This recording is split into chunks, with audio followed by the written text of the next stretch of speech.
लगता है अपने आंगन में, तो सभी को अच्छा लगता है। मुझे भी अच्छा लगता है जब मैं आज़मगढ़ में शूट करता हूँ, अपने गृह जनपद में। एक अलग खुशी होती है। जी। और जैसे कि आपका लुक है तो कुछ अलग धमाल मचाने वाले फ़िल्म का नाम भी कहीं पंचायत से जुड़ा हुआ है। मुखिया का पंचायत साम्राज्य फ़िल्म का नाम है। अच्छा अलग नाम है, थोड़ा-सा रूटीन नाम से अलग है। और इसके निर्देशक पवन प्रकाश हैं, निर्माता भी वही हैं। तो अच्छी फ़िल्म बन रही है और एक टिपिकल जो दौर चल रहा है, उस दौर से अलग सिनेमा है।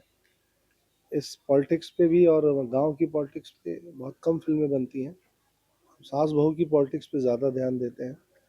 गाँव के पंचायत चुनाव, मुखिया, इन लोग के प्रधान जो हमारे यहाँ प्रधान बोलते हैं, बिहार में मुखिया बोलते हैं। तो उसी के इर्द-गिर्द है ये कहानी का ताना-बाना। जी। तो भैया जैसे कि आप गाँव में भी रहते हैं, मुंबई में भी रहते हैं, थिएटर भी करते हैं, तो गाँव के पंचायत को कितना करीब से देख पाते हैं और इस फ़िल्म में उससे कितना जो है अलग हो गया है? एक्चुअली मैंने कभी पंचायत चुनाव में हिस्सा लिया नहीं।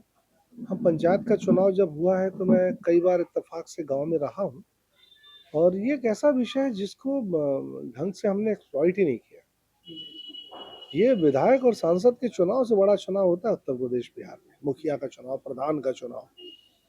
मतलब इसको जीतना मतलब बहुत जंग जीतने बड़ी बात होती है, बहुत बड़ी जंग जीत लेना। क्योंकि यहाँ लोग अपना व्यक्तिगत बदला निकालते हैं, हाँ, हमारे गाँव में पड़ोआ बहुत रही ठीक ना करो ना। जब पड़ोसी से झगड़ा बलता है ना प्रधान, दिखाइला इनके बेरी।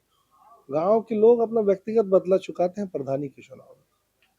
सांसद और विधायक के इलेक्शन में तो देश की बात होती है, इसमें गाँव की बात होती है। तो यहाँ लोग अब खुन्नस निकालते हैं। जी। तो बहुत टफ होता है प्रधानी का चुनाव, मुखिया का चुनाव। वही विषय इन्होंने लिया है और अच्छा विषय लिया है। तो इस जो फ़िल्म के डायरेक्टर प्रोड्यूसर पवन प्रकाश जी, उनके डायरेक्शन में क्या पहली कहेंगे? बार काम कर रहा हूँ मैं पवन जी के साथ और सबसे बड़ी बात कि बड़ी तैयारी के साथ है ये, बाउंडेड स्क्रिप्ट के साथ है ये। सेट पे स्क्रिप्ट नहीं लिखी जा रही है। हालाँकि ऐसे सीरियस सब्जेक्ट पे ऐसा ही होना चाहिए। कॉमेडी में इम्प्रोवाइज़ेशन की गुंजाइश होती है कि सेट पे चीज़ें बनती हैं। वैसे तो सेट पे थोड़ा-मोड़ा हर फ़िल्म में बनता है स्क्रिप्ट, लेकिन इनके पास बाउंडेड स्क्रिप्ट है और ये स्क्रिप्ट के हिसाब से काम कर रहे हैं और पूरी तैयारी है इनकी अपनी और अच्छी तैयारी है। जी। तो कितना अलग सिनेमा बनने वाला होगा जिससे कि आपका हमेशा हीरोइनों से पाला पड़ता रहता है, इसमें भी ऋचा दीक्षित आपके अपोज़िट। बहू है मेरी ऋचा दीक्षित इसमें, ससुर-बहू का वो है और मुखिया की लड़ाई है और ऋचा जी बहुत टैलेंटेड एक्टर हैं। उनके कंधे पे है सिनेमा, थोड़ा बहुत हमारे कंधे पे भी है और पवन जी की बड़ी इच्छा थी कि मैं ससुर का रोल मैं करूँ, तो किरदार बहुत अच्छा है और बहुत इमोशन है उसके, मतलब बहुत ट्विस्ट है उसके कैरेक्टर में। ऐसा नहीं कि एक जैसा ही किरदार है, नेगेटिव तो नेगेटिव है, पॉजिटिव है तो पॉजिटिव है। नेगेटिव और positive I mean grey shade में है किरदार ये। जी। और हीरो हैं कुंदन भारद्वाज जी। हाँ, कुंदन के साथ मेरी दूसरी फ़िल्म है। इसके पहले एक फ़िल्म की थी वीरांगना हमने, उसमें काजल थी, कुंदन थे, मैं था। उसके बाद कुंदन के साथ ही मेरी सेकंड मूवी है। बहुत तो टैलेंटेड है, खूबसूरत, लंबे-चौड़े, हैंडसम बॉय है वो। हुँ, तो कह सकते हैं एक हीरो पर्सनैलिटी के साथ इंडस्ट्री में। हाँ, बहुत अच्छी पर्सनैलिटी है उनकी, मतलब हीरो की जो रिक्वायरमेंट होती है कि हीरो ऐसा होना चाहिए, उस रिक्वायरमेंट में बिल्कुल खरे उतरते हैं। तो इस फ़िल्म से क्या समाज को मैसेज जाने वाला है और भोजपुरी सिनेमा को एक नया क्या मिलेगा? एक्चुअली इस फ़िल्म में मैसेज तो है, बहुत अच्छा मैसेज है कि जो मुखिया बनते हैं, जो प्रधान चुने जाते हैं, वो अपनी भलाई के लिए नहीं, गाँव वालों की भलाई के लिए चुने जाते हैं। हम भटक जाते हैं दरअसल, हम अपनी भलाई पे ध्यान देने लगते हैं।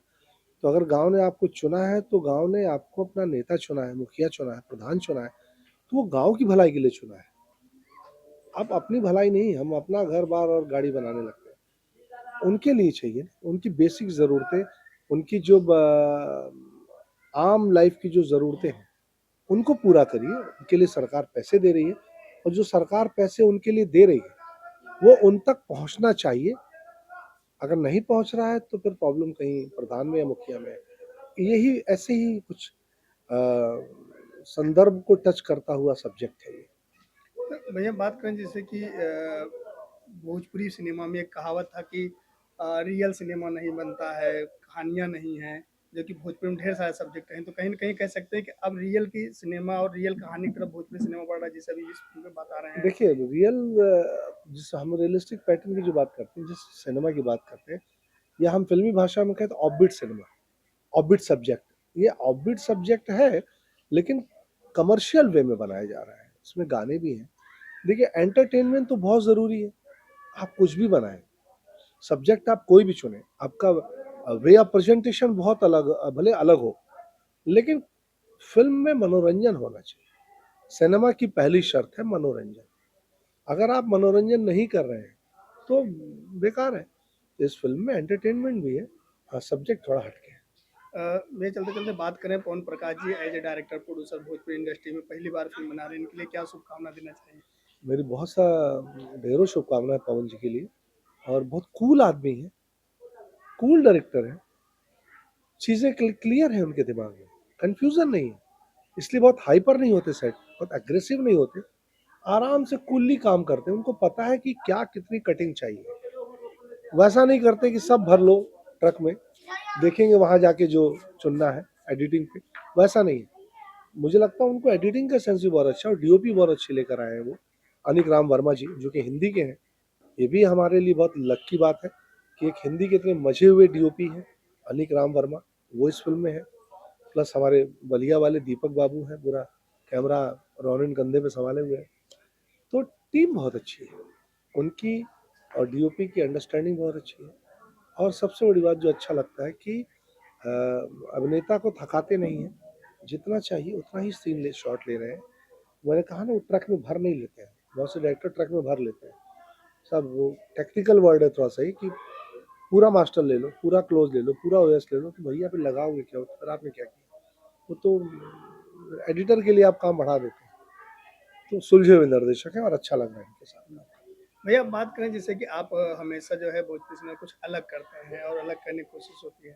तो ऐसे में जो है आप विलेन भी करते हैं, पॉजिटिव रोल भी करते हैं, हीरोइन के हीरो बनते हैं। चांदनी सिंह के साथ कई फ़िल्में एज़ ए हीरो आप कर चुके हैं। अब ऋचा जी के साथ कहीं न कहीं पैरेलल आ रहे हैं। तो ये हीरोइन और आपका जो कैरेक्टर है कहीं विलेन में हीरो छुपा हुआ है, क्या कहना चाहेंगे इसमें? देखिए खलनायक में 2 शब्द में खल है, 3 शब्द तो नायक ही है। नायक, खलनायक, 2 शब्द जुड़ता है बस खल। नायक के काम में खल डालने वाला हो जाता है खलनायक। नायक तो वो भी है, ऐसा नहीं कि उसमें नायक नहीं है, नायक है। तो कभी-कभी मैं वो 2 शब्द जो होते हैं ना खल, वो हटा देता हूँ, तो नायक हो जाता हूँ। और इस तरीके के नायकों पे बेस्ड तो कहानियाँ बन रही हैं, बहुत लोग बना रहे हैं। धीरू यादव बनाते हैं, विशाल वर्मा भी बनाते हैं। तो ये वैसा नायक नहीं है, जो नायक मैं कर रहा हूँ आजकल, वो कहानी में नायक है, वो गाना गाने वाला नायक नहीं है, वो पेड़ों के आसपास हीरोइन के साथ नाचने वाला नायक नहीं है।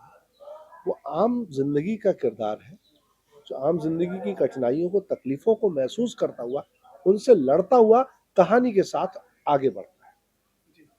तो ये इस बदलाव को आप क्या देखते हैं? आगे चल के आप अपने आप को एज़ ए हीरो स्थापित करेंगे? नहीं, एज़ अ हीरो नहीं, मैं एज़ एन एक्टर अपने आप को स्थापित करने आया हूँ, कि एक अभिनेता के तौर पे मैं स्थापित रहूँ। अभिनेता के कई शेड्स होते हैं।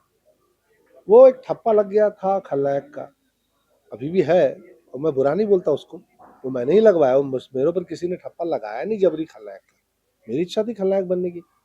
पर कितना करेंगे आप खलनायक, कितना मार-पीट, आग लगा देना, मार देना, ये सब बहुत होता है ना, हिंसा बहुत देर नहीं होती।